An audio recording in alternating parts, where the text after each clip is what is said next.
दोस्तों आज मैं आपको जो कहानी सुनाने जा रहा हूँ वह साधारण नहीं है। यह कहानी है एक खिलौने की, लेकिन यह खिलौना मासूमियत का प्रतीक नहीं बल्कि डर का जीता जागता चेहरा है। कहा जाता है कि लाबूबू डॉल कोई साधारण डॉल नहीं, इसकी स्माइल मासूम लगती है लेकिन इसके पीछे छुपा है एक ऐसा डार्क सीक्रेट जो इंसानी दिमाग को भी हिलाकर रख देती है। दोस्तों क्या आपने कभी किसी डॉल की आंखों में देखा है? क्या आपने कभी यह फील किया है कि कोई खिलौना आपको देख रहा है जैसे वह जिंदा हो? तो कमेंट बॉक्स में इसका जवाब जरूर दीजिएगा। दोस्तों आज जो कहानी आप सुनने जा रहे हैं वह आपको सोने नहीं देगी। यह कहानी है एक ऐसे मासूम दिखने वाली डॉल की जिसके पीछे छिपा है एक ऐसा डर जिसे जानकर आपकी रूह तक कांप जाएगी। तो दोस्तों चलिए जानते हैं लाबूबू डॉल की रियल डार्क सीक्रेट के बारे में। दोस्तों लाबूबू डॉल का निर्माण यूरोप में 19th सेंचुरी के आखिरी में हुआ। इस डॉल को बनाने वाली महिला का नाम एलेना फोस्टर था। एलेना अपनी बेटी को बहुत प्यार करती थी, लेकिन उसकी बेटी लीजा एक भयानक बीमारी से गुजर रही थी। लीजा की आखिरी ख्वाहिश थी कि उसकी माँ उसके लिए एक खास डॉल बनाए। तो उसकी माँ एलेना ने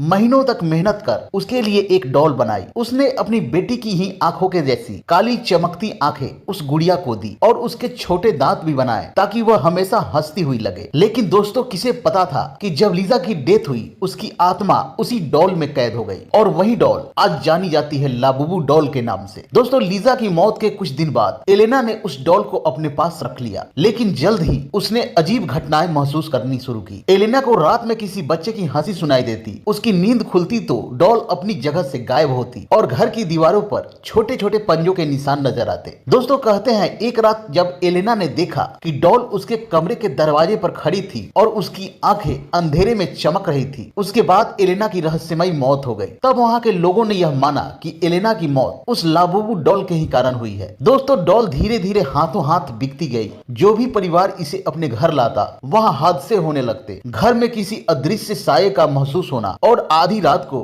खिलखिलाहट सुनाई देना। दोस्तों कई लोगों ने दावा किया कि डॉल रात में चलती है, कुछ ने तो इसे अपने बच्चों से बातें करते भी देखा। दोस्तों 1970 में यह डॉल अमेरिका के एक परिवार जॉनसन्स के पास पहुंची। उनका बेटा माइकल इस डॉल को बहुत पसंद करता था, लेकिन कुछ हफ्तों बाद उसके साथ अजीब अजीब घटनाएं होने लगी। माइकल आधी रात को अचानक चीखते हुए उठ जाता। उसकी माँ ने एक बार देखा कि वह डॉल से कुछ बातें कर रहा है, जैसे कोई उसे आदेश दे रहा हो। कुछ दिन बाद माइकल अपने कमरे में मृत पाया गया और माइकल के कमरे में दीवारों पर खून से लिखा था कि ही इज माइन। उस दिन के बाद जॉनसन परिवार ने वह घर हमेशा के लिए छोड़ दिया। दोस्तों आज भी कहा जाता है कि असली लाबूबू डॉल कहीं एक गुप्त संग्रहालय में बंद है, लेकिन कई नकली लाबूबू डॉल्स बाजार में बिकते हैं। लोग कहते हैं कि उनमें भी अजीब ऊर्जा होती है। तो दोस्तों लाबूबू डॉल से जुड़ी यह सच्ची कहानी अगर आपको अच्छी लगी हो तो वीडियो को